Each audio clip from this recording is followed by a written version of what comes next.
Praise the Lord. உலகில் பலவிதமான மரங்கள் உள்ளன. அதில் ஒன்று அத்திமரம். இந்த அத்திமரத்தை பற்றி பார்த்தோமேயானால் வேதாகமத்தில் பல இடங்களில் வந்துள்ளது.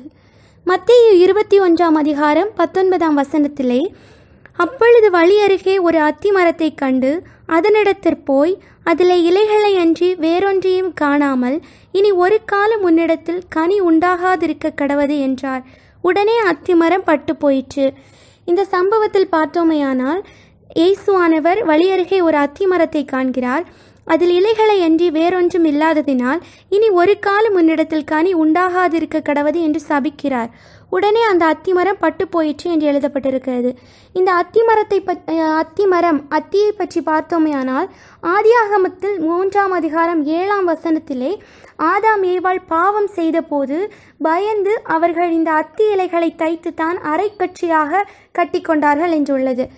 இதே சம்பவத்தை மார்க் 11 அதிகாரம் 13-14 பார்க்கும்போது அப்பொழுது இலைகளுள்ள ஒரு அத்தி மரத்தை தூரத்திலே கண்டு அதில் ஏதாகிலும் அகப்படுமோ என்று பார்க்க வந்தார். அத்திப்பழ காலமாய் இராதபடியால் அவர் அதனிடத்தில் வந்தபோது அதில் இலைகளை அல்லாமல் வேறொன்றையும் காணவில்லை. அப்பொழுது இயேசு அதை பார்த்து, இது முதல் ஒரு காலம் ஒருவனும் உன்னிடத்தில் கனியை புசியாதிருக்க கடவன் என்றார். அவருடைய சீஷர்கள் அதை கேட்டார்கள். அதே அதிகாரம் கீழே 20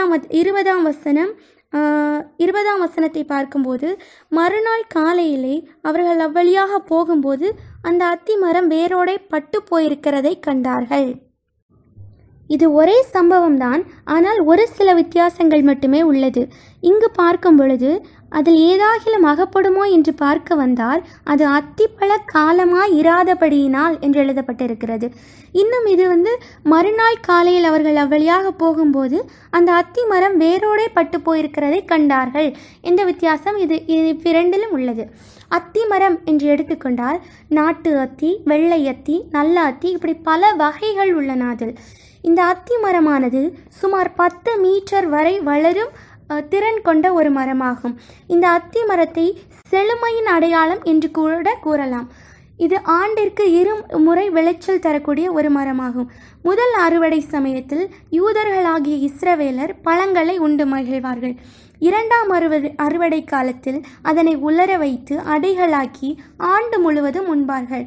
இந்த யூத மண்ணின் விவசாயிகள் பலன் தராத அத்தி மரங்களை பயிர்களுக்கு நடுவிலான களைகளைப் போல்தான் எண்ணுவார்கள். எப்பொழுதுமே பயிர்களுக்கு நடுவில் நாம் களைகளை விட்டு வைப்பதில்லை. அதே போலதான் பயன் தராத அத்தி மரங்களை அவர்கள் களைகளாக எண்ணுவார்கள். மார்க் 11 அதிகாரம் 13 தெளிவாக கூறப்பட்டுள்ளது, அது கனியுடைய காலமாய் இராததினால் என்று. கேள்வி என்னவென்றால், அது கனியுடைய காலமாய் இருந்து அதில் கனி இல்லை என்றால் இயேசு சபிப்பதற்கான ஒரு அர்த்தம் உள்ளது. இப்பொழுது ஏன் சபிக்க வேண்டும் என்று? இயேசுவானவர் எதை செய்தாலுமே அதில் பல உண்மைகளும் அடங்கியிருக்கும். நமக்கு புரிய வைப்பதற்கான பல காரியங்களும் அடங்கியிருக்கும். அதே போன்றுதான் இதில் அத்திமரத்தை பற்றி நாம் பார்த்தோமானால், இந்த அத்திமரமானது அத்திமரத்தில் இலைகள் தோன்றும் போது அதனோடு சேர்ந்து டக்ஷ் என்ற சிறு சிறு காய்கள், அதாவது பழங்கள் போன்று தோன்றுமாம். இது உண்மையான பழங்கள் கிடையாது. இது அந்த பல காலங்களுக்கு முன்னதாக தோன்றக்கூடிய ஒரு சிறு பழங்களாகும். இதனை விவசாயிகள் மற்றும் வழிப்போக்கர்கள் பசியார உண்பார்கள். அத்திப்பழ காலம் வரும் பொழுது இந்த டக்ஷ்கள் உதிர்ந்து விடுமாம். டக்ஷ் இலையோடு சேர்ந்து தோன்றவில்லை என்றால் அந்த அத்திமரமானது தன் வாழ்நாள் முழுவதிலும் கனி கொடுக்காத ஒரு பயனற்ற, ஒரு நம்பிக்கையற்ற மரமாகிவிடும். செழித்திருந்தும் இலைகளிலிருந்தும் கனியற்ற மரமாகிவிடும். ஆகவே தான் அதன் நிலையறிந்து நம் இயேசு அதனை சபித்துள்ளார். தன்னை உருவாக்கியவருக்கு ஒரு ஏமாற்றத்தை அளித்திருக்கிறது அந்த அத்திமரம். தன்னை படைத்தவருக்கான பலனை அது அளிக்கவில்லை. படைத்ததற்கான நோக்கத்தை அறிந்திருந்தும் அதனை அது செயல்படுத்தவில்லை. ஆவிக்குரிய வாழ்க்கையிலும் உலக வாழ்க்கையிலும் ஒரு கனி கொடுக்கக்கூடியவர்களாய் காணப்பட வேண்டும். லூக்கா 13 அதிகாரம் 7 பார்க்கும் பொழுது தோட்டக்காரர் அந்த அத்திமரத்தை பார்வையிட வருகிறார். அது கனி இல்லாததினால் அதை வெட்டி போட கூறுகிறார். தோட்டக்காரராகிய இயேசு பார்வையிட வரும் பொழுது நாமும் கனியற்றவர்களாய் காணப்பட்டால் நம்முடைய வாழ்க்கையும் இதேதான். கனி கொடுத்தல் என்று பார்த்தோமானால் அதிலும் இரண்டு விதமான கனிகள் உள்ளன, நற்கனி, கெட்ட கனி. நாம் கெட்ட கனிகள் அல்ல, நல்ல கனிகள் கொடுக்கிறவர்களாய் காணப்பட வேண்டும். கனி கொடுத்தால் மட்டும் போதாது, நல்ல கனிகள் கொடுக்கிறவர்களாய் திகழ வேண்டும். வேதாகமத்தில் யோசேப்பை பற்றி பார்த்தோமானால், யோசேப்பு ஒரு நல்ல நற்சாட்சி பெற்ற நற்குணங்கள் பெற்ற மனிதனாக காணப்பட்டான். ஆகவே தான் ஆதியாகமம் 41 அதிகாரம் 22 வசனத்தில் யோசேப்பு நீருற்றண்டையில் கனி தரும் செடி என்று எழுதப்பட்டிருக்கிறது. மத்தேயு 3 அதிகாரம் 8 வசனத்திலே மனந்திரும்புதலுக்கு ஏற்ற நல்ல கனிகளை கொடுங்கள் என்று எழுதப்பட்டிருக்கிறது. யோசேப்பனுடைய வாழ்க்கையில் பார்க்கும் பொழுது அவன் ஒரு நற்சாட்சி பெற்றவன். அவனுடைய வாழ்க்கையில் தன்னுடைய சகோதரர்கள் அவனை பகைத்த பொழுதிலும் அன்பு கூர்ந்தான். அவர்களிடத்தில் எல்லா விதத்திலும் ஒரு சாட்சி பெற்ற ஒரு ஜீவியம் வாழ்ந்தான். நற்கனிகள் என்றால் என்ன, எப்படி நாம் நற்கனிகள் கொடுக்க வேண்டும் என்று பார்த்தால், நற்கனிகள் என்பது நம்முடைய நற்கிரியைகள் தான். கலாத்தியர் 5 அதிகாரத்தில் சொல்லப்பட்டபடி 5 அதிகாரம் 22 வசனம் 23 வசனத்தில் சொல்லப்பட்ட ஆவியின் கனிகள் தான் நற்கனிகள். ஆவியின் கனியோ அன்பு, சந்தோஷம், சமாதானம், நீடிய பொறுமை, தயவு, இச்சையடக்கம், நற்குணம், விசுவாசம், சாந்தம் ஆகியவைகளே. ஆகவே தான் யோசேப்பு ஒரு நீருற்றண்டையில் கனி தரும் செடியாக காணப்பட்டான். ஒரு மரமானது தான் எப்படிப்பட்டது, அதாவது நல்ல மரமா கெட்ட மரமா என்று அதன் கனியினாலே அறியப்படும்.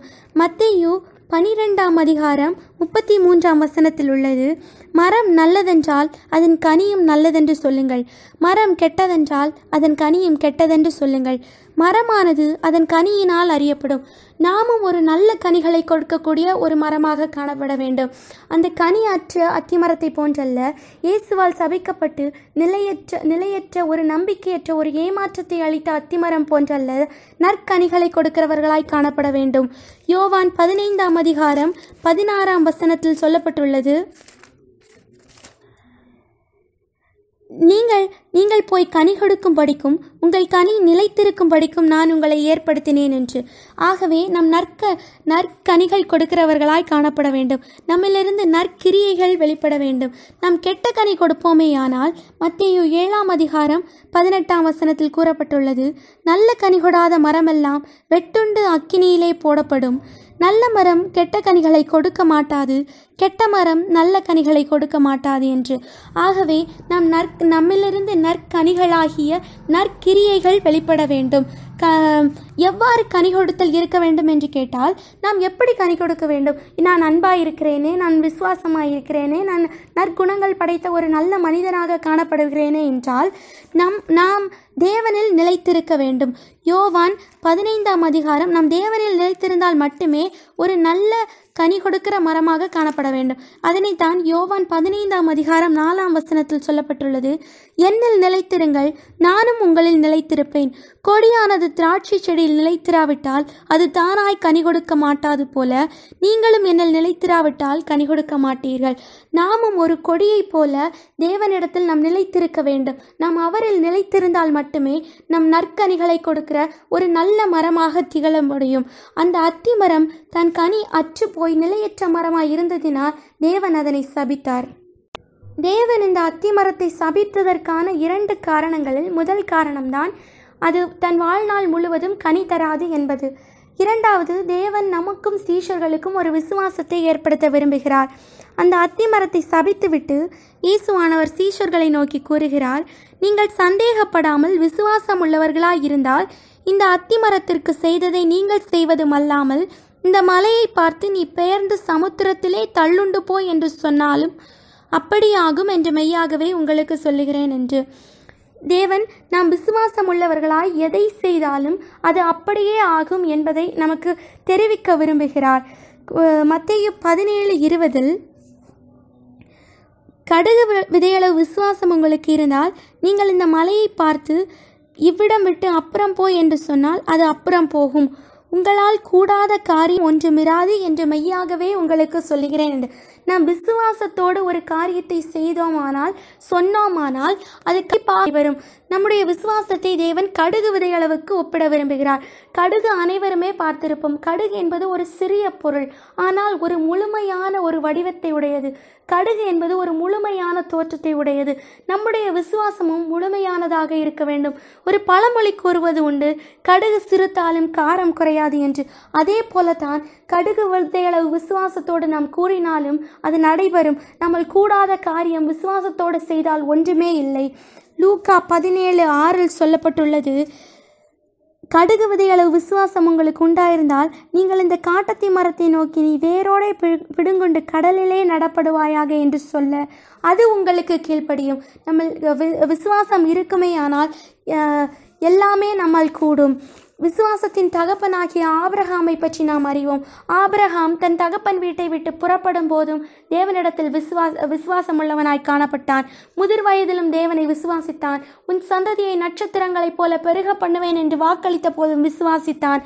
தன்னுடைய மகனாகிய ஈசாக்கை தேவன் பலியிட சொல்லும் பொழுதும் தேவனை விசுவாசித்து கடந்து சென்றான். ஈசாக்கு தகப்பனை நோக்கி, அப்பா ஆடு எங்கே என்று கேட்ட பொழுது, யெகோவா ஈரே, கர்த்தர் பார்த்து கொள்வார் என்று விசுவாசத்தோடு கடந்து சென்றான். நாமும் ஆபிரகாமை போன்று விசுவாசம் உள்ளவர்களாய் காணப்பட வேண்டும்.